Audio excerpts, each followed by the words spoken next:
আল্লাহ নবী সাহাবীদের বর্ণনা শুনে নেন। সিরাত ইবনে হিশামের ভিতরে এসেছে আম্মা জান খাতুনে জান্নাত হযরতে ফাতেমা তুজ জোহরা রাদিয়াল্লাহু তাআলা আনহার ঘরে। ও যুবকেরা, সেদিন ছিল মদিনা রমজানের রোজা। আল্লাহ নবী সাহাবীরা ঘরে ইফতারিতে মগ্ন আছে।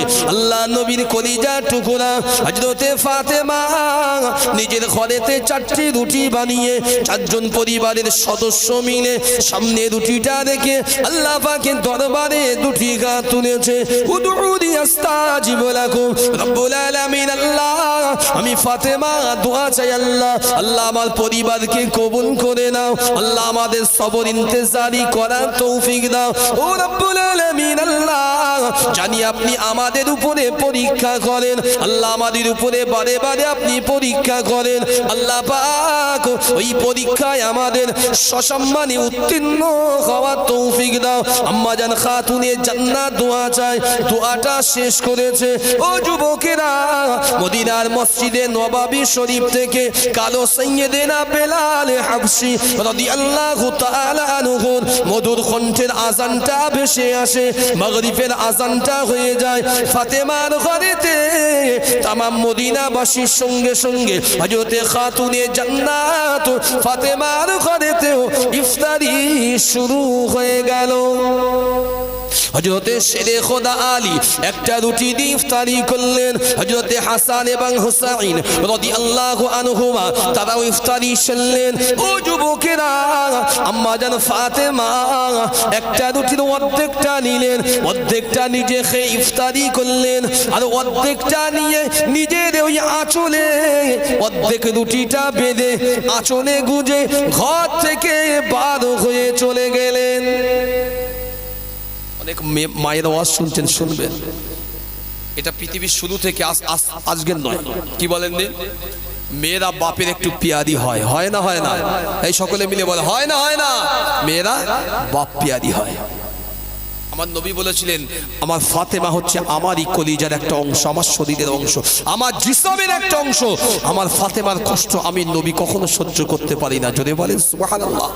একটা পিরিয়ড ছিল, লম্বা ঘটনা, ওটা বলবো না, বোঝানোর জন্য বলছি। একটা পিরিয়ড ছিল, ফাতেমা দান করেছিল 2 দিনকার ইফতার পরস্পর। ক্ষুধার যাতনা সহ্য করতে পারিনি, স্বয়ং আল্লাহও থাকতে পারিনি। ফেরেশতা জিবরিলকে বলেছেন, জিবরিল যাও জান্নাত থেকে খানা নিয়ে ফাতেমার দরওয়াজায় শিগগিরই হাজির হও। আমার ফাতেমা এত সংযমী, কিন্তু কখনো আমি আল্লাহ আমার কাছে চাইনি, বরং সিজদায় পড়ে বলেছে, আল্লাহ আমি ফাতেমা, আমাকে সবর দাও।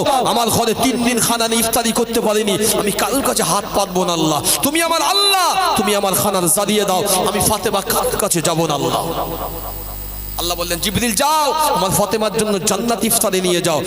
ফেরেশতা এসে টুকরি মাথায় নিয়ে দাঁড়িয়ে আছে মানুষের বেশে। ঘরে দরজায় নক করা হলো। শেরে খোদা আলী বার হয়ে আসলেন। কে গো? সালাম দিয়ে বলছেন, এই নেন। কে দিয়েছে? তো বলছে, ফাতেমা যে মালিকের ইবাদত করে সেই মালিক। যদি বলে ফাতেমা যে মালিকের ইবাদত করে সেই মালিক খুশি হয়ে মজুরি দিয়েছে। আলী দৌড়ে ঘরে গেছে, ফাতেমা ফাতেমা সিজদা থেকে মাথাটা তোলো, দেখো কি দিয়েছে। ফাতেমা চেয়ে দেখলেন, এ দুনিয়ার কোনো খাদ্য নয়, এত আস্বাদ, এত সুগন্ধি, এত সুঘ্রাণ বার হচ্ছে, মনে হয় এই খাদ্য সুঘ্রাণ তামাম মদিনায় ছড়িয়ে পড়েছে। যদি বলেন সুবহানাল্লাহ। মাথা তুললেন, খেলেন। উনি খাওয়ার পরে উনি বুঝতে পারলেন যে এই খাদ্যটা অন্য কোথাকার নয়, এটা স্বয়ং আল্লাহ পাকের জান্নাতের খাদ্য এসেছিল। মদিনায় প্রচার হয়েছিল। কিছু ইহুদি কুচক্রী ছিল, সব সময় থাকে, আজও আছে, যারা ইসলামের ভালো দিকটা নিয়ে ভাবে না, মন্দটা নিয়ে আরো বারবার ভাবে। কথা বুঝতে পারলেন না? মন্দ নিয়ে যারা ভাবে, ওরা বলা বলি করলে কি করে সম্ভব, এ কি করে সম্ভব? আসমান থেকে জান্নাতি খানা এসেছিল, নবীর কানে যখন গিয়েছে তো আল্লাহ পাকের নবী ডাক করেছিল ইহুদিদের, বলেছিলেন, শোনো, যদি ছোট্ট একটুখানি হাজেরার কোলে শিশু বাচ্চা, তার ওনাজারিতে আল্লাহ যদি পানির ফোয়ারা দিতে পারে আবু জামজাম, তো আমার ফাতেমা তো জান্নাতের সরদারের লিডার, আমার ফাতেমার জন্য আমার আল্লাহ জান্নাত থেকে খানা দেবে। এটা কি ব্যাপার? যে আল্লাহ কয়লা থেকে চকচকে হিরে বার করতে পারে, যে আল্লাহ বেঈমান থেকে ঈমান আনদার বানাতে পারে, দুনিয়ার সামান্য মানুষ থেকে জান্নাতি বানাতে পারে, সেই মানুষটাকে আমার আল্লাহ জান্নাত থেকে খানা দেবে, এটা কোনো ব্যাপার নয়। হ্যাঁ, আমার ফাতেমার জন্য জিবরিল মাথায় করে খানা নিয়ে এসেছিল। যদি বলেন সুবহানাল্লাহ। ফিরে আসুন ওইদিকে। ফাতেমা নিজের শাড়ির আঁচলে দুটি একটা অর্ধেক অংশকে আর অর্ধেক অংশ বেঁধে গুটিয়ে আস্তে আস্তে বাঁধ হয়ে যাচ্ছে। আলী বলছে, ও ফাতেমা, ফাতেমা তুমি অর্ধেক অংশ খেলে আর অর্ধেক অংশ নিয়ে চলে যাচ্ছ, কোথায় যাবে? তো আসছি। হাসান হোসেন দৌড়ে উঠেছে, আম্মা, ইয়া উম্মি, ও মা, আপনি আধা হিস্সা নিয়ে আঁচলে বেঁধে কোথায় যাচ্ছেন? ফাতেমা বলল, বাবা তোমরা ঘরে তোমার বাবার সঙ্গে নামাজ পড়ো, আমি আসছি। আম্মাজান ঘর থেকে বাঁধে দৌড়ে চলে গেলেন, গিয়ে আল্লাহ রসুলের হজরা মোবারকে গেলেন, গিয়ে দেখছে আব্বাজান নেই। মদিনার মসজিদে তখন জামাতের নামাজ হচ্ছে মাগরিবের। ফাতেমা ঘরের থেকে বার হয়ে চুপ করে দাঁড়িয়ে আছেন, চুপ করে একদম ওখান থেকে আসেন। আল্লাহ নবী নামাজ পড়িয়ে ফিরলেন। যেই ফিরেছে ফাতেমা আল্লাহ রসুলকে দেখে, আসসালামু আলাইকুম আব্বাজান। আল্লাহ রসুল সালাম দিলেন, বেটি এসেছো, এসো। হাত ধরে আল্লাহ রসুল ফাতেমাকে নিয়ে নিজের ঘরের কামরায় বসতে দিলেন। কি ব্যাপার, হঠাৎ ইফতার করে তুমি? আব্বাজান আপনি ইফতার করেছেন? যেই বলেছে, শুনে নেন, আপনার তো দুনিয়ার নবীকে শুধু এই রেওয়ায়তই পড়েছেন, নবীর সামনেটা, নবীরও তো একটা অন্তর ছিল, আল্লাহ দিয়েছিল। তিনিও তো দুনিয়ায় আমাদের মানুষ, আমাদের মতন না হলেও, উৎকৃষ্ট হলেও আল্লাহ তাকে খাদ্য দিতেন, পানাহার দিতেন, যৌবন সব দিয়েছিলেন আল্লাহ। কথা বলতে পারলেন না, তারও চাহাত ছিল। যেই বলেছে, বেটি বলেছে, আব্বাজান আপনি ইফতার করেছেন? আল্লাহ রসুল ঝরঝর করে কেঁদে ফেলেছেন, চোখ দিয়ে পানি ঝরছে। বলছে, মা এই 3 দিন হলো, আজকে ধরে 4 দিন হলো আমার ঘরে কোনো খাদ্য নেই, যা দিয়ে আমি ইফতারি করব। ও মুসলমান, আমাদের ওয়াজ নসিহতে বিরিয়ানি না হলে মন ভরে না। কথা বলতে পারলেন না? আমাদের ইফতারিতে 20 রকম আইটেম না হলে মন ভরে না। আবার বাড়ি গিয়ে ভালো মন্দ না হলে আমাদের রুজিদের, আমাদের জিহ্বার স্বাদ নিতে চায় না। রাসূল বলছে, ফাতেমা 2 দিন হলো, এই 3 দিন হলো, আর আজকের ধরে 4 দিন আমার ঘরেতে ইফতারি করার মতো শুধু পানি ছাড়া একটা খাজুরও পর্যন্ত নেই। ফাতেমা ঝরঝর করে কাঁদছে। আব্বা আমি জানি আপনার নিদারুণ কষ্ট, আব্বা আমি জানি আব্বাজান নিদারুণ কষ্ট। মেয়ে আঁচলটা খুললেন, আধা রুটিটা আল্লাহ রসুলের হাতে দিলেন, খাতুনে জান্নাত আব্বাই না। আল্লাহ রসুল ফাতেমার দিকে চুপ করে তাকিয়ে আছে। হাদিসের বর্ণনা বলছে আপনাকে, আল্লাহ রসুল বসে গেলেন। 4 দিন অভুক্ত। ফাতেমা নিজে হাতে ওই রুটিটা পানিতে ভিজিয়ে আর বাপের গালে দেয়।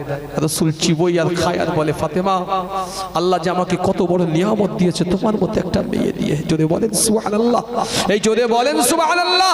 ফাতেমা তোমার মতো একটা মেয়ে দিয়ে আল্লাহ যে কত বড় নিয়ামত দিয়েছে আমি বলতে পারবো না।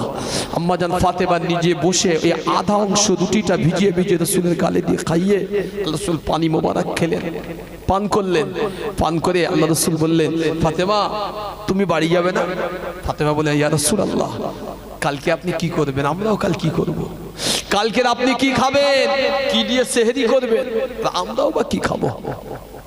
আল্লাহ রাসূল বলছে, ফাতেমা নিশ্চিন্তায় বাড়ি যাও, যে আল্লাহ তোমার দ্বারাই আমার আধা অংশ রুটি যদি আমি রসুল আমার গালেতে পৌঁছে দেয়, সেই আল্লাহ না খাইয়ে মুহাম্মদুর রাসূলুল্লাহর পরিবারকে রাখবে না। একবার জোরে বলেন সুবহানাল্লাহ, আরো জোরে বলেন সুবহানাল্লাহ। আম্মা জান ফাতেমা ঘরে ফিরে যায়। সিরাতের বর্ণনার ভিতরে এসেছে, আম্মা জান ফাতেমা আল্লাহ রাসূলের নিজের নূরের গালেতে ফাতেমাতুজ জোহরা নিজের হাতে রুটিগুলো চিনে চিনে পানিতে ভিজিয়ে আল্লাহর নবীর মোবারক গালের ভিতরে দিলেন। ও যুবকেরা, ও আমার মা বোনেরা, আল্লাহ রাসূল ফাতেমার দিকে তাকায়। বাবার বেটি একটা শুকনো রুটি ভিজিয়ে খায়। একবার বাপের চোখ দিয়ে পানির টোসা গড়ায়, একবার বেটির চোখ দিয়ে পানির টোসা গড়ায়। দুনিয়ার জমিনে আমরাও তো রোজাদার হই বাবা, আমরাও তো রোজা রাখি, আল্লাহর সিয়ামকে ফরজ করেছে, এটাকে অনেকেই মেনে নেই। ও মুসলমান, আমাদের সন্ধ্যা হতে বাকি আল্লাহ পাকের মুয়াজ্জিনের মুখ থেকে আল্লাহু আকবারের ধ্বনিটা শুনতেই বাকি। আমাদের পেট গরু কিংবা পশুর মতো আমরা চিবোতে বাকি রাখি না, আমরা তাওয়াক্কুল করি না, আল্লাহর উপরে ভরসা রাখি না। যদি কখনো কিছু খারাপ হয় আমরা সমালোচনা করে দেই, কিন্তু আল্লাহর উপরে তাওয়াক্কুল রাখি না। না না না, আল্লাহ পাক জানিয়ে দিলেন, ও দুনিয়ার মানুষ, তুমি যত চিন্তা ভাবনা করো, তুমি যতই ছোটাছুটি করো, দুনিয়ার তামাম জায়গায় তুমি যাও, কিন্তু না না, আমি আল্লাহ তোমার নসিবে যে রিজিক রেখে দিয়েছি, মহান আল্লাহ কোরআনুল কারীমের ভিতরে জানিয়ে দিলেন, ইন্নাল্লাহা ইয়ারযুকু মান ইয়াশাউ বিগাইরি হিসাব। মহান আল্লাহ জানিয়ে দিলেন নিশ্চিতভাবে আমি আল্লাহ আমি যাকে ইচ্ছা করি তাকে বেহিসাব রিজিক দিয়ে থাকি। জোরে বলেন, আরো জোরে বলেন সুবহানাল্লাহ। আল্লাহর উপরে ভরসা আছে তো? আছে তো? আমার নবী ছিল গো, আমার নবীর আহলে বায়তের ছিল, হ্যাঁ আমার নবীর আহলে বায়তের ছিল। আমরা তো নগণ্য খাদেম দুনিয়ার কীট মনে করে নিয়ে, দুনিয়ার কীট আমাদের থাকবে না। আমার নবীর উপরে আমাদের ভরসা নেই, আমার নবী আমাদেরকে ঠকিয়ে দিয়েছে মনে হয় না। আমার নবী ঠকাননি গো, ঠকাননি। এমন নবী পেয়েছি যে জীবন সারা জনম যদি সেই নবীর কদমে যদি একবার পড়তাম তো জীবন তো ধন্য হয়ে যেত। নবীকে চোখে দেখিনি, এজন্য আল্লাহর কোরআন বলেছেন ইয়া আইয়ুহাল্লাযীনা আমানু আতিউল্লাহ ওয়া আতিউর রাসূল ওয়া উলিল আমরি মিনকুম। এ দুনিয়ার বিশ্বাসী ঈমানদারেরা, আতিউল্লাহ আগে আমি আল্লাহ, আমাকে মহব্বত করো। আল্লাহর অপশনগুলো দেখেন, তাফসীর শুধু বলে দিচ্ছি তা নয়, আমি আপনাকে বুঝিয়ে দিচ্ছি, তাফসীরের অংশগুলো শুনে। আল্লাহ প্রথম বললেন এই ঈমানদারেরা আমি আল্লাহ আগে আমার ইতাআত করো, তারপরে বললেন ওয়াতিউর রাসূল। এখন এই আপনার শাসন সহদার মানুষ ছোট্ট একটা কোশ্চেন এই গুনাহগারের থেকে শুনে নেন। আচ্ছা কখনো আল্লাহকে দেখেছেন? হ্যাঁ জোরে বলবেন। আচ্ছা ধ্যান ধারণা করেছেন আল্লাহ কেমন? করেছি? পারিনি। তাহলে আল্লাহ যখন কেমন জানি না, ধ্যান ধারণায় আল্লাহকে আনতে পারিনি, সোচ বিচার করেও পাইনি আল্লাহ কোথায় থাকে, আল্লাহ কেমন অবস্থায় আসে। আল্লাহ কিছু কিছু সময় রাতের বেলা থাকে তৃতীয় আসমানে, ফজরের সময় প্রথম আসমানে আসে। আল্লাহ চলাফেরা, আল্লাহর ওঠা বসা, আল্লাহ গোটা দুনিয়ার জমিনে কর্তৃত্ব রাজত্ব করা সব কিছু আল্লাহর আছে, কিন্তু আল্লাহকে ধ্যান ধারণায় আনা যায় না। ঠিক না ভুল? তো আল্লাহকে যখন ধ্যান ধারণায় আনাই যায় না, তো আল্লাহকে কি করে আমরা আনুগত্য করব? বোঝেন আমি কি বলছি? যে জিনিসটাকে ধ্যান ধারণায় আনা যায় না, সামনে তো দূরের কথা অলিক স্বপ্নেও আনা যায় না, তো সেই আল্লাহর প্রতি কি করে আনুগত্য করব? তো আল্লাহ নিজে একটা সমাধান দিলেন, ছোট্ট পথ। আল্লাহ নিজেই সমাধান দিয়েছে, কোরআনের ছোট্ট পথ দিয়েছে কি, বান্দা আমি জানি আমি আল্লাহ ধরা ছোঁয়ার বাইরে, কারণ আমি হচ্ছি স্রষ্টা প্রভু, তুই আমার সৃষ্টি, এজন্য আমি তো ধরা ছোঁয়ার বাইরে। কিন্তু আমি তো অপশন দিলাম কি, আমাকে যদি পেতে চাস ওয়া আতিউর রাসূল, আমার নবীর আনুগত্য কর, আমার মুহাম্মাদুর রাসূলের আনুগত্য কর, আমার মুস্তাফার আনুগত্য কর, আমার হাবিবে পিয়ারার আনুগত্য কর। যদি আমার মুস্তাফার আনুগত্য করতে পারি আমি আল্লাহ তোর হয়ে যাব। জোরে বলেন, এই আরো জোরে বলেন। মুস্তাফা ছাড়া বাঁচার কোনো পথ নাই। পৃথিবীতে যে কুলাঙ্গার আমার রাসূলের নামে বলে, জাহান্নামের নিম্ন স্তরীদের জন্য ওয়েট করছে। কথা বলতে পারলেন না? পৃথিবীর যে কুলাঙ্গার গুলো আমার নবীর নামে কথা তো দূরের কথা, সামান্য বেয়াদবিমূলক শব্দ ব্যবহার করে, আমি হাদিস কিসসা ঘেটে বলছি আপনাকে, ওদের সর্বনিম্ন নিকৃষ্ট জাহান্নামের অংশ অবস্থান করবে ওরা। পৃথিবীর কোন শায়েখের ক্ষমতা নদী, জান্নাত তো দূরের কথা, আযাব থেকে একটু লাঘব হওয়ার দরকার পাবে না। কারণ আমার নবী শুধু নবী ছিলেন না, আল্লাহর সবচাইতে কাছের বন্ধু, বিশ্বস্ত ছিলেন। জোরে বলেন। তিনি এমন একজন ব্যক্তিত্ব ছিলেন, যদি বলেন কেমন আমি আপনাদের বলতে পারি, পরে একটু শুনে ওই লাইনটা বলে দিব, মনে রাখবেন নবী কেমন কাছের ছিলেন। সারা জীবন তো ওয়াজ শুনেছেন, এই লাইনটা বলে যাবো, মনে থাকবে আপনাদের। ফিরে আসুন একটু অন্য লাইনে, যে লাইনে গেলে আপনাদের হয়তো ভালো লাগবে। কি রোজা, আপনারা জানেন আল্লাহ একবারও কিন্তু এই শব্দ দেয়নি, আল্লাহ দিয়েছে শাহরু রমাদান। আল্লাহ শাহরু রমাদান শব্দ ডেকেছে। কোনদিন আপনি কোরআনে পেয়েছেন, পড়েছেন? কোন হাফেজে কোরআন বলতে পারবে যে কোরআনে আমি পেয়েছি রবিউল আউয়াল, রবিউল সানি, জমাদিউল আউয়াল, জমাদিউল সানি, রজব, শাবান, সফর পেয়েছেন? মুহররম কোরআনে কিন্তু পাবেন না। কিন্তু কোরআনে একটা জিনিস আল্লাহ বড় করে দিয়েছেন, তার নাম হচ্ছে শাহরু রমাদান। আমি আল্লাহ তোমাদের উপরে রমজানকে ফরজ করে দিয়েছি। জোরে বলেন, চিল্লে বলেন। কারণ এই রমজান শব্দ ব্যবহার করা মানে এই জিহ্বা থেকে মধু ঝরে। রমাদান আল্লাহ বলেছে, আমি নয়।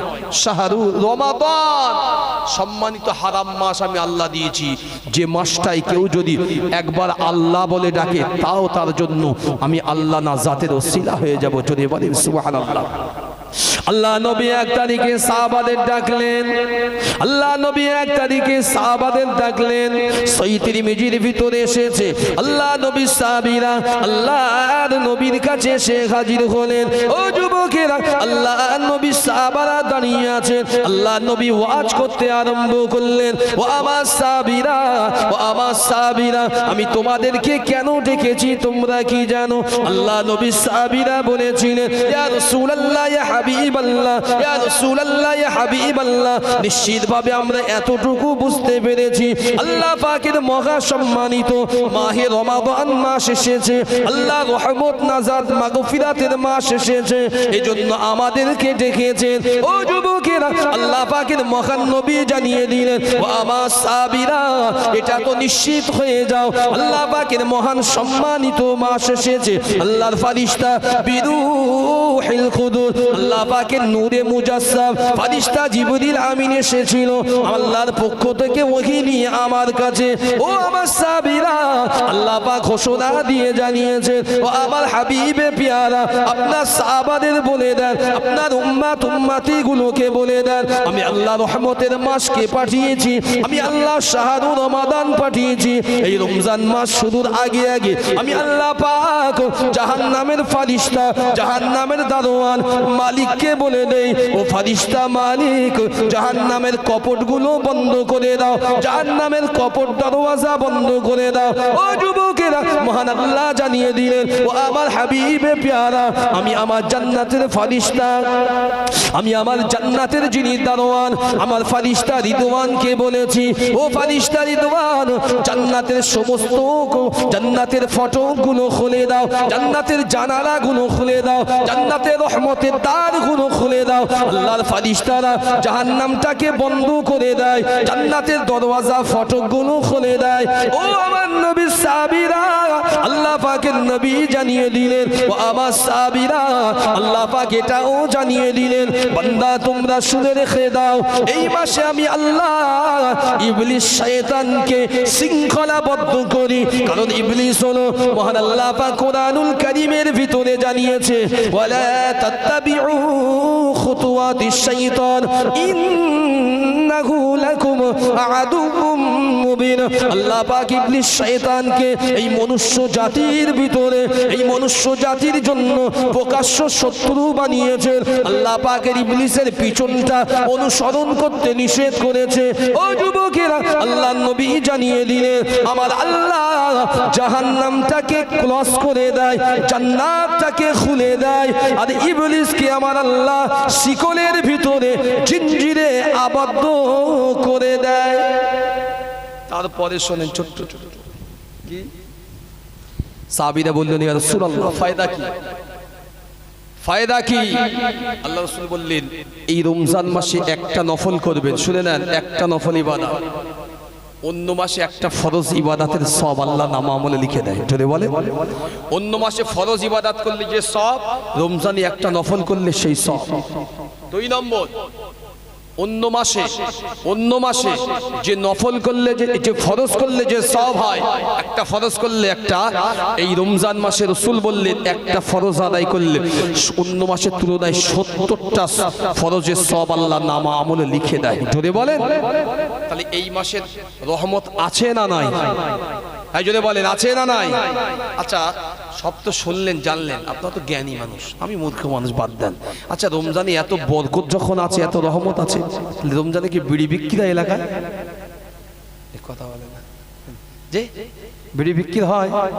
দেখেন হুজুর এত বয়ান করছেন, ইমামরা সব, ইমাম সাহেব হুজুররা মাশাআল্লাহ, তাদের ইনশাআল্লাহ তাদের বয়ান আছে, ওলামাদের বয়ান আছে, পীরজাদাদের বয়ান আছে, তাও বিড়ি বিক্রি হয়? সব বনায়, কারণ এ বয়ান করলেও কাজ হবে না। হুজুর সব বয়ান করে, খবরদার ও কথা বলবেন না, সারাদিন পরে একদম শুধু ইফতার করা অপেক্ষায়। এখানকার লোক যদিও ভালো, কিন্তু আমার এলাকার দিক লোক দেখেছি গাঁটিতে বিড়ি গুজে, খৈনি গুজে দিয়ে ইফতারে মজলিসে যাচ্ছে। কি ঠিক না ভুল বললাম? আচ্ছা বলেন দিনি, যে জিনিসটার সঙ্গে সরাসরি হারাম সম্পৃক্ত বলা হয়েছে, হারাম, যে জিনিসটা শরীয়ত হারাম বলেছে, বিশ্ব স্বাস্থ্য বিজ্ঞানীও বলেছে শরীরের জন্য, স্বাস্থ্যের জন্য হানিকারক, ক্ষতিকারক, শরীয়ত সেই জায়গায় ফতোয়া দিয়েছে যেটা হারাম, সেই জিনিস আপনি কাঁচিতে গুজে নিয়ে ইফতারে গেলেন, ইফতার করলেন, দোয়া চাইলেন আল্লাহর কাছে, পরিশেষে অনেক সময় নামাজও পড়ে ফেলছেন। অনেক নামাজি ব্যক্তি আছে, বিড়ি খান, সিগারেট খান, খৈনি খান, গুটকা খান, পকেটে নিয়ে ওই অবস্থায় নামাজ পড়ে ঘরে বাইরে এসে কাজে দিচ্ছেন। এখন কখনো নিজের এই অন্তরটাকে প্রশ্ন করেছেন? কোনদিন করেছেন যে কিছুক্ষণ আগে আমার আল্লাহর কাছে বসে বসে দুটি হাত তুলে ইমামের দোয়ায় শরীক হয়ে দুটো চোখের পানি ছেড়ে বলেছিলাম, আল্লাহ এই সারা দিনের কষ্ট, তোমার গুনাহগারের কষ্টটা কবুল করো, রোজাটা? বলেছি না বলিনি? সেই মুখে সেই জবানিতে এই নামাজ পড়ে বার হয়ে বিড়ি টেনতেছে, কিরম লাগে বলেন? হুজুর কি বলছেন? যে খৈনি করতে কথা বাদ দেন, যেখানেই পায় একটু ডললি আমাকে গায়ে আমাকে মেদ দেয়, বলে একটু লিশ, ও বাদ দেন। কিন্তু এইগুলোই বলছি কেন শোনেন, একটা কথা মাথায় রাখুন, যে অন্তরটা আল্লাহর হয়ে যায়, যে অন্তরটা আল্লাহর হয়ে যায়, সে অন্তর না গুনাহ করতে গেলে কাঁদে বারবার। মুমিনের একটা গুনাহ করতে গেলে মুমিন হাজারবার ভাবে, এটা মুমিনের অজুহাত ঈমানে, যে কেন গুনাহটা করব, এই কাজটা যে করব আল্লাহ খুশি হবে তো, আল্লাহ রাজি হবে তো, এটা মুমিনের উদ্যতি। কিন্তু মুনাফিক যারা ঈমানের নিফাক সৃষ্টি হয়েছে, এই গান বাজনা শুনে মিথ্যা বলে ধোঁকাবাজি করে ফাসাদ করে উৎসাহিজা, এই জাতীয় করে দুনিয়ায় ঈমানদারের ভিতর নিফাক মানে ফাঁক সৃষ্টি হয়েছে ঈমান আমলের ভিতরে। এই মানুষগুলো যারা আছে, এরা এই মানুষগুলোর জন্য বলছি আমি, এই মানুষগুলো যারা আছে জীবনে ঈমানের স্বাদ পেয়েছেন। ঈমান কি জিনিস? দোয়া করলে কবুল হয় তো আমাদের, মানে বুঝতে পারলেন না? আমরা তো মুসলমান, আমরা তো আল্লাহর কাছে দোয়া করলে ঈমানই দোয়া কবুল হবে, এটা আল্লাহর পক্ষ থেকে, আমার রাসূলের পক্ষ থেকে ঘোষণা। কিন্তু কেন আমাদের দোয়া আল্লাহর কাছে যায় না? কেন যায় না? নিশ্চয়ই বোঝার সময় আছে। কবে বুঝবো? বুঝতে বুঝতে 35-36 দাড়ি পাক ধরেছে, কথা বলতে দাড়ি পাক ধরেছে। কেউ তো 60 বছর পেরিয়ে গেলেন, তো আল্লাহর কাছে যে যাবেন, আল্লাহ তো এমনি আপনার খালি ছেড়ে দেয়নি। কোরআন খুলে দেখেন, আল্লাহ বললেন, আফা হাসিবতুম আন্নামা খলাকনাকুম আবাসাও ওয়া আন্নাকুম ইলাইনা লা তুরজাউন। দুনিয়ার বান্দা তুমি ভেবে নিও না আমি তোমাকে অহেতুক সৃষ্টি করে ছেড়ে দিয়েছি, না, আমি আল্লাহ অহেতুক তোমাকে সৃষ্টি করিনি, তোমাকে সময় দিয়েছি তুমি ঘোরো, কিন্তু একটা পিরিয়ডে একটা সময় প্রত্যেককে আমি আল্লাহ আমার কাছে ব্যাক করতে হবে, প্রত্যাবর্তন করে ফিরে আসতে হবে। আমি ছুট দিয়েছি সামান্য, ছেড়ে দেইনি, সামান্য ছুট দিয়েছি, ছেড়ে দেইনি। একবার টিপব সুইচ রিমোট সব চলে আসবে। তো আমার আপনার যদি হিসাবে অন্তরে এটা থাকে, ব্রেনে বিবেক অন্তরে যে হ্যাঁ আল্লাহর কাছে হাজিরা দিতে হবে, তো আমাদের অন্তরে যদি হাজিরাই দেওয়ার ভয় থাকে, তো মুসলমান গুনাহ করতে আর ভয় পাবে না? এই পায় না, পায় না। ইমানদার গুনাহ করতে হাজারবার ভয় পাবে। ইমানদারের উচিত হচ্ছে রমজান মাসে সম্পূর্ণ বিনয়ী হয়ে, বিনয়ী বোঝেন, লজ্জাবতী কাজ দেখেছেন, কাছে যাওয়ার আগে স্পষ্ট একটা অনুভব পেলেই সঙ্গে সঙ্গে গুটিয়ে যেতেন লজ্জাবতী। ঠিক তেমনই ইমানদারের কাজ হচ্ছে রমজান মাসে আল্লাহ রহমতের ডালি নিয়ে এসে নিজেকে সাজিয়ে নেন। এই রমজান মাসটা আমি আর আমার আল্লাহ, এর ভিতরে মধ্যিখানে কোনো সওদা চলবে না, কোনো সওদা না। দুনিয়ার মার্কেটিং, দুনিয়ার গাড়ি বাড়ি ব্যবসায় সব করেছি করব, কিন্তু যখনই আমি আর আমার আল্লাহর সঙ্গে আর ভিতরে কাউ রাখবো না, প্রশ্ন একটা থেকে যায়, হুজুর আমি দোকানদার, আমি কাজ করি, তা আমি কি করে কি করবো? আপনি দোকানদারি করেন তো মনে মনে নিয়ত তো আল্লাহ বোঝে, নিয়ত তো আল্লাহ বোঝে। অন্তরে নিয়ত করেন, আল্লাহ যতক্ষণ দোকানদারি করব, কিন্তু যতক্ষণ এই দোকানদারির সময়টা পার করব, এই সময়টা যেন আমার নাম আমলে ইবাদাতের সময়, ইবাদাত হিসাবে আল্লাহ তুমি গণ্য করে নিও। জোরে বলেন সুবহানাল্লাহ। মুফাসসির ইকরাম বলেছে, আপনি যখন কাজ করেন, চাই লোকের জনদান, দোকানি খাটেন, কামাই খাটেন, চাকরি করেন, ঘর থেকে বার হবেন, এই মুখে আল্লাহর দরবারে বলবেন, আল্লাহ আমি আমার কর্মস্থলে যাচ্ছি, কিন্তু যাওয়া আসা এবং থাকা এই সবটা আল্লাহ তুমি আমার আমলে লিখে নিও। বলে আল্লাহর কাছে যাওয়ার আগে একটা আমল প্র্যাকটিস করবেন, চাই তওবা ইস্তিগফার হোক, চাও আল্লাহ আল্লাহ হোক, চাই দরুদ শরীফ হোক, যে কোনো একটা তাসবিহ পড়তে পড়তে 10 বার 20 বার যাবেন। কানে হেডফোন দিয়ে গান শুনতে শুনতে যাবেন না, যাবেন না। তাসবিহ পড়বেন, 10 বার পড়ুন, স্টপ হয়ে যাবে। কাজ করুন, এই আপনার 10 বার তাসবিহ আবার সুযোগ পাবেন, 10টা বার পড়লেন, 5 বার পড়লেন, পড়তে পড়তে এই জবানটা স্লিপ হবে আল্লাহর জন্য। আমার আল্লাহ সারা দিনের কর্মটা, আপনার খেটে আসাটাও আপনার নাম আমলে আল্লাহ সওয়াব নেকি হিসাবেই লিখে দেবে। যদি বলেন সুবহানাল্লাহ, আরো জোরে বলেন। অনেকে প্রশ্ন করে, হুজুর কি করে সম্ভব? মনে রাখা দরকার, আপনিও ভাবুন, সাহাবারাও দুনিয়ায় মানুষ ছিল, তারা 60, 70, 80, 100 বছর হায়াত পেয়েছিল। আপনার কি মনে হয় দুনিয়া করেনি? কত কষ্টের জিন্দেগি ছিল তাদের, কত কষ্ট জীবনে, কিন্তু কোনোদিন শুনেছেন তাদের আমলে ঘাটতি হয়েছিল? তারা কখনো আমলিয়াতে ঘাটতি হয়নি। আমরা কেন আমলিয়াতে ঘাটতি হবে? কোরআন যখন বুঝেছি, পড়তে পারি, নামাজ পড়তে পারি, রোজা রাখি, হজ করি, জাকাত দেই, আজ কেন আমরা ঘাটতিটা কেন বুঝবো না? আমাদের কোথায় ঘাটতি হচ্ছে এটা কেন আমরা বুঝবো না? দুনিয়ায় সামান্য ওয়াক্তের জন্য এসেছি, আল্লাহ ঘাটতিগুলো পূরণ করার তৌফিক দেন। সকলেই বলি আল্লাহুম্মা আমিন। একবার উচ্চ স্বরে দরুদ শরীফ আল্লাহুম্মা।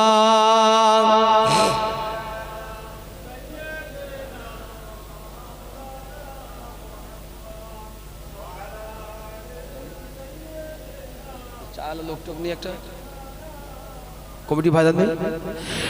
अल्लाह अल्लाह नबी का घराना, अल्लाह अल्लाह नबी का घराना, ये घराना वराउल वरा है। যদি বলেন সুবহানাল্লাহ। নবীর ঘরানা, কবি বলছে আল্লাহ আল্লাহ রাসূলের ঘরানা, এই ঘরানায় পৃথিবীতে যে ঢুকেছে সেই আল্লাহর জান্নাতি হয়েছে। একবার জোরে বলেন সুবহানাল্লাহ।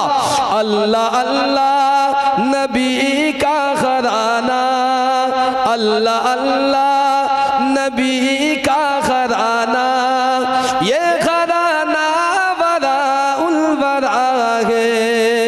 इसमें हसनैन है फातिमा है, इसमें हसनैन है फातिमा है, इस घराने में मुश्किल कुशा है।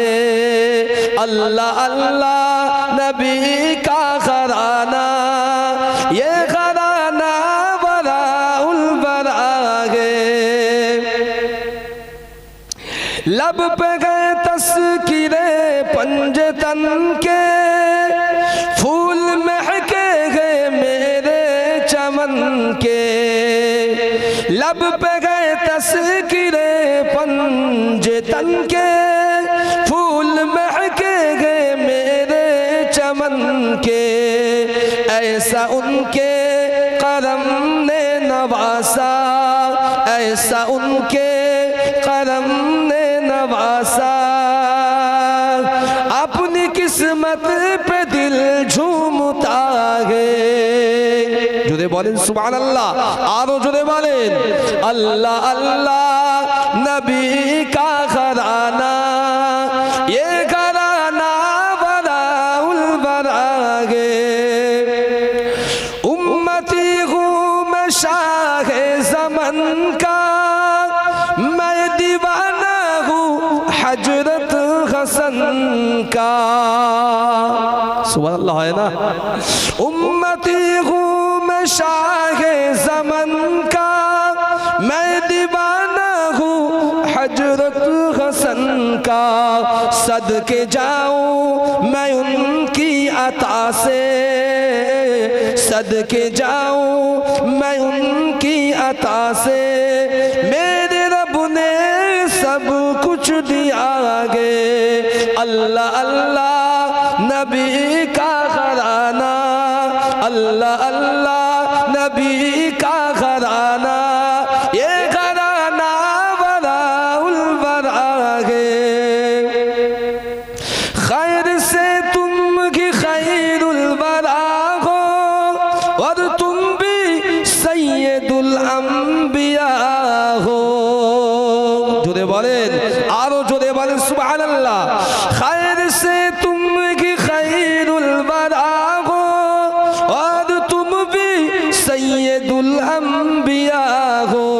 कोई तुमसा हुआ है न होगा, कोई तुमसा हुआ है न होगा। मेरे रब का यही फैसला है। अल्लाह अल्लाह नबी का घराना, ये घराना वराउल वरा है।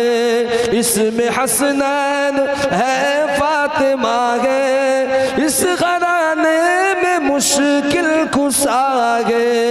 अल्लाह अल्लाह नबी का घराना, ये घराना वराउल वरा है। अल्लाहुम्मा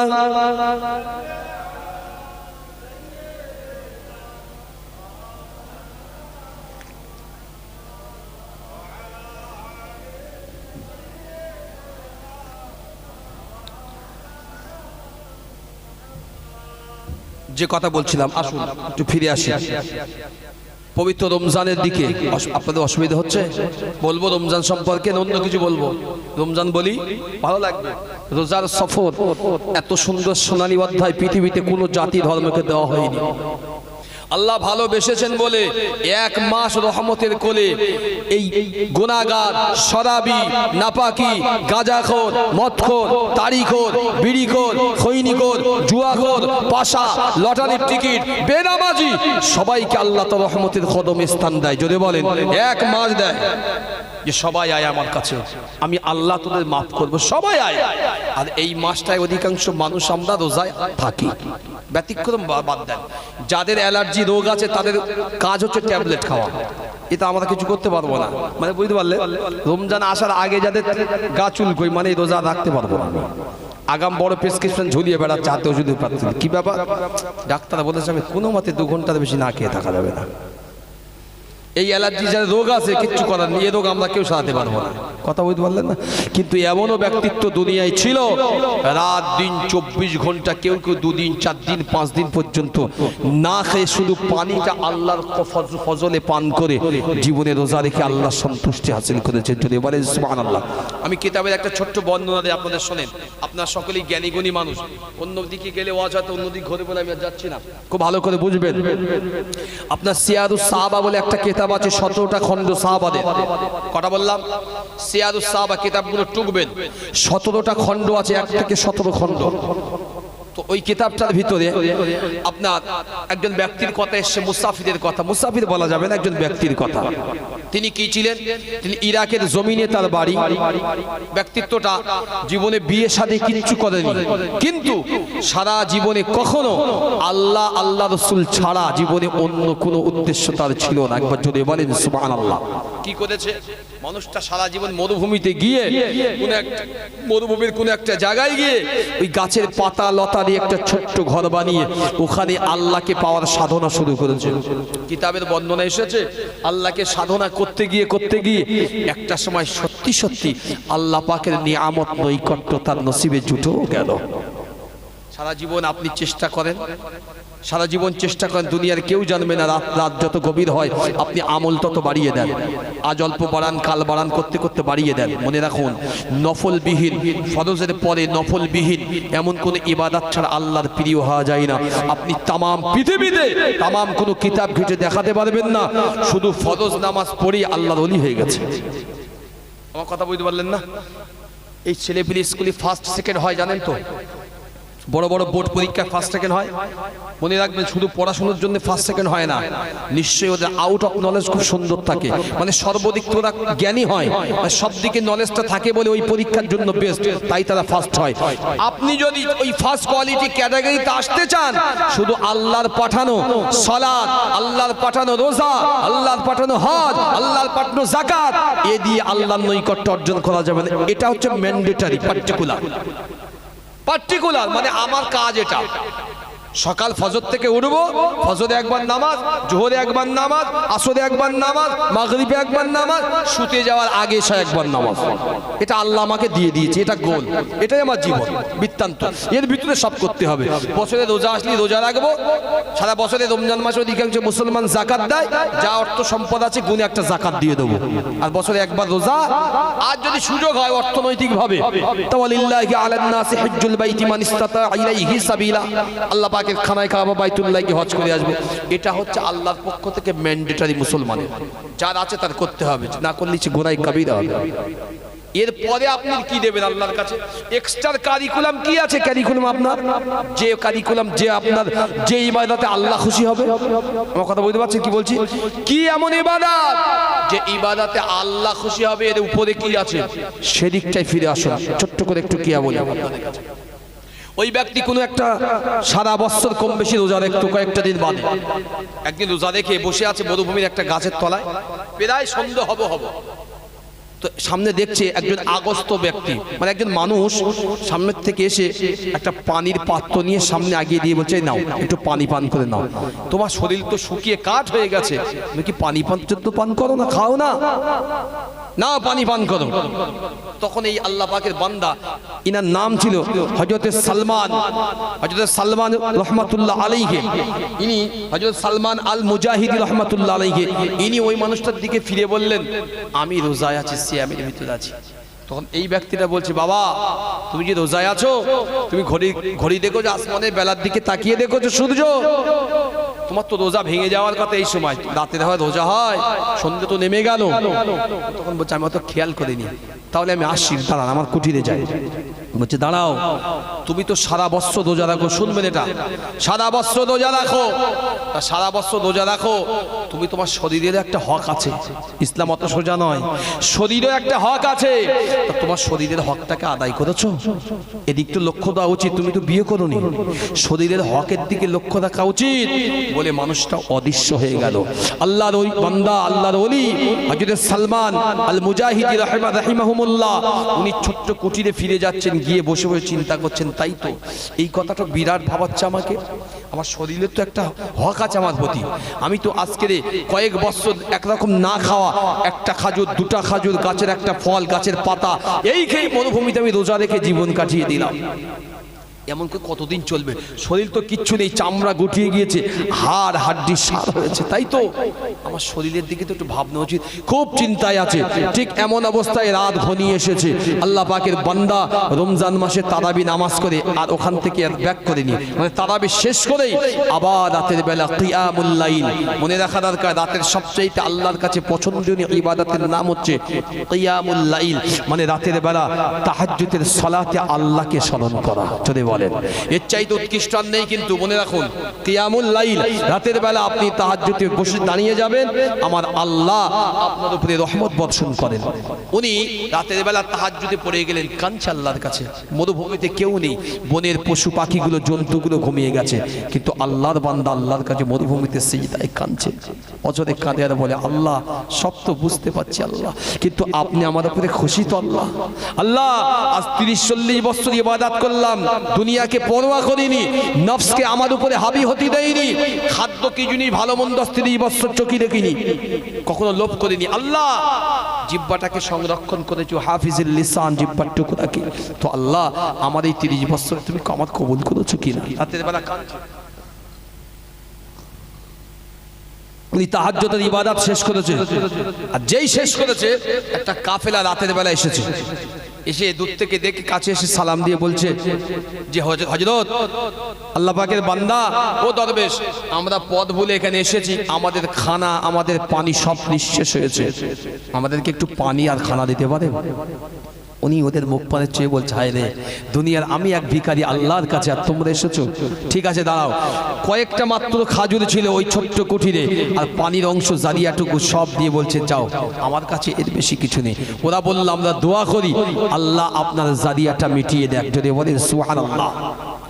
সিয়ারুস সাহাবার ভিতরে লিখেছে মুসলমান, আল্লাহ পাকের নবী তাবিঈরা তারা প্রত্যেকে আলোচনার ভিতরে সিয়ারুস সাহাবার ভিতরে লিখলেন, আল্লাহ পাকের মাহবুব বান্দা, আল্লাহ পাকের বড় পিয়ারা বান্দা হযরত সালমান আল মুজাহিদি রাহিমাহুল্লাহ রাতের বেলা তাদেরকে বিদায় দিয়ে আল্লাহ পাকের দরবারে সিজদায় পড়ে গেল। ও যুবকেরা, সেই পর্যন্ত আল্লাহ পাকের ওলি আল্লাহ দরবারে রোনা জারি করে কাঁদেন। সেই দিন ওয়াক্ত হলো, আল্লাহর ওলি শুধু পানি পান করলেন, আল্লাহ পাকের দরবারে আরজি জানালেন, ও রব্বুল আলামিন, আল্লাহ আমার শরীরে খোদা কিছু কষ্ট দেয় না, আমার পানাহারের কষ্ট হয় না, আল্লাহ দুনিয়ার কোনো লোভ লালসা আমাকে জোগায় না, আল্লাহ একটা ভয় আমাকে তাড়া করে নিয়ে বেড়ায়।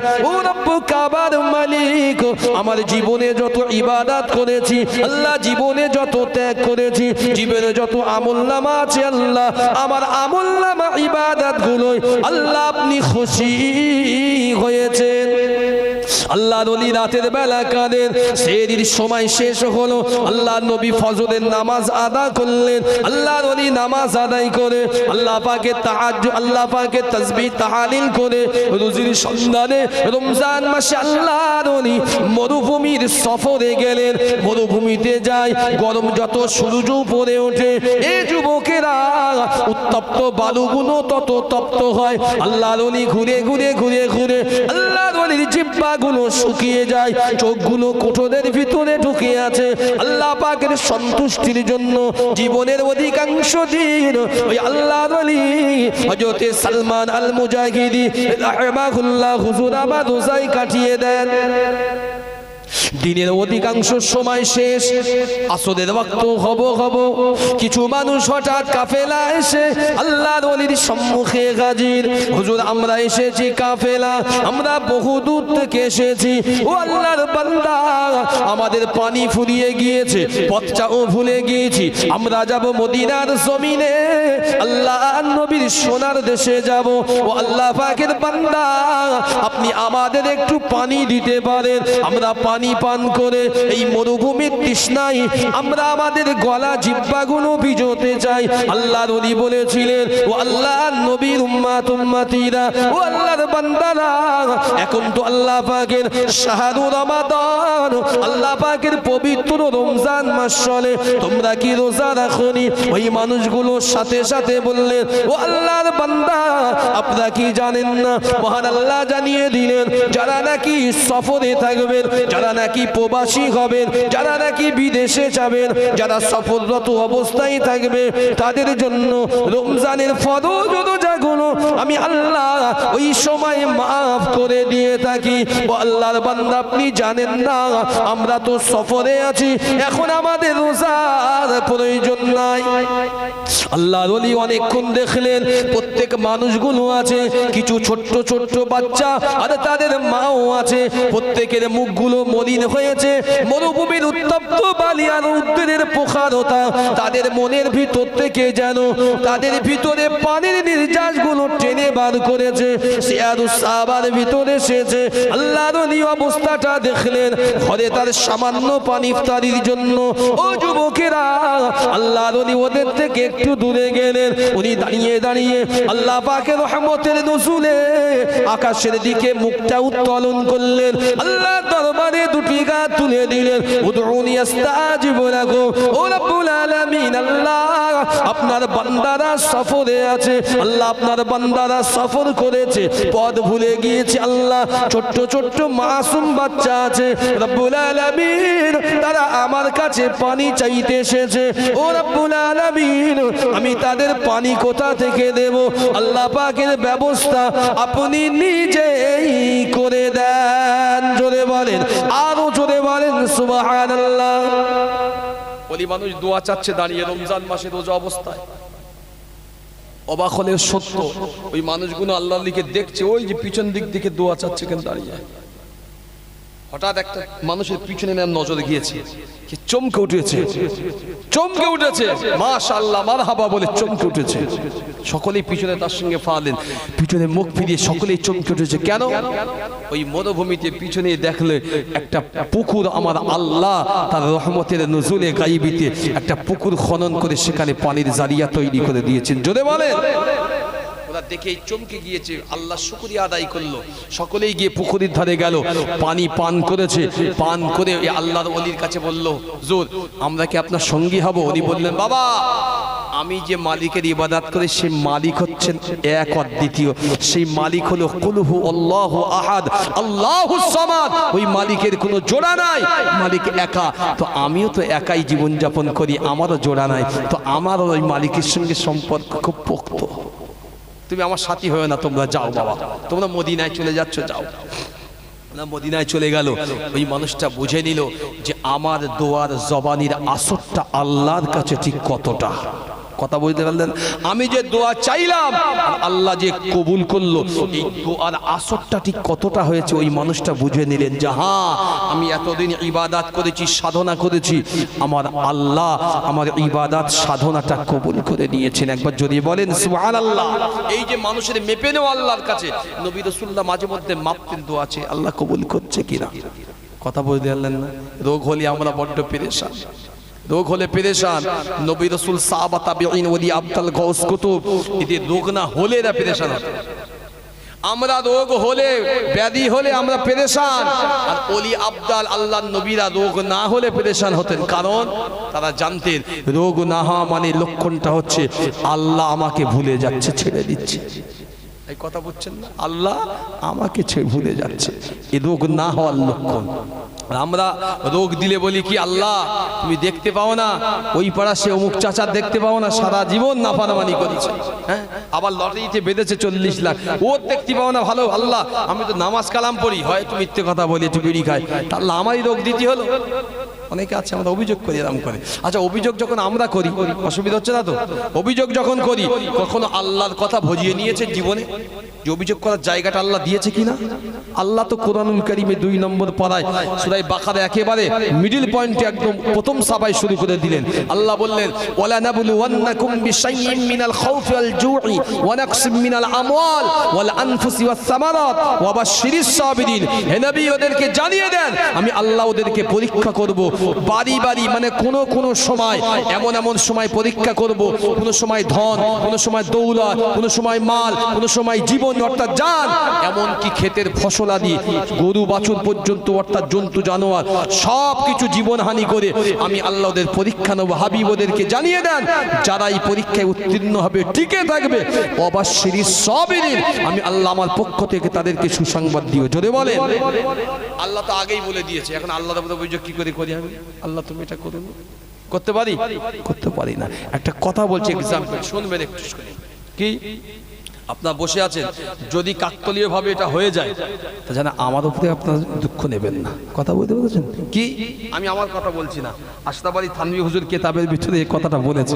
আমি নিজেও যখন পড়েছিলাম বারবার আমার খুব হাসি এসেছেন, তাবাসসুম নিজে নিজে মুচকি হেসেছি। আপনাদের কাছে বলছি, হয়তো কেউ বা হেসে ফেলবেন, খুব অট্টহাসি করবেন না, ছোট্ট করে যদি হাসার দরকার হয় মনে উদাহে হাসবেন, আলাদা জিনিস। শোনেন, কোন একটা গ্রামে ব্রিটিশ পিরিয়ড চলছে, আশরাফ আলী থানভী হুজুর লিখেছেন ব্রিটিশ পিরিয়ড। এখন ব্রিটিশ পিরিয়ডে একটা গ্রামে একটা আতপাগল লোক ছিল। আতপাগল বুঝতে পারছেন? এ গ্রামে নেই, কিন্তু এখনো এ গ্রামে যা আছে হয় পাগল নাই আতপাগল, এই ভালো মানুষ। আতপাগল একটাও নেই গ্রামে। আতপাগল মানে সে হাফ পাগলা টাইপের।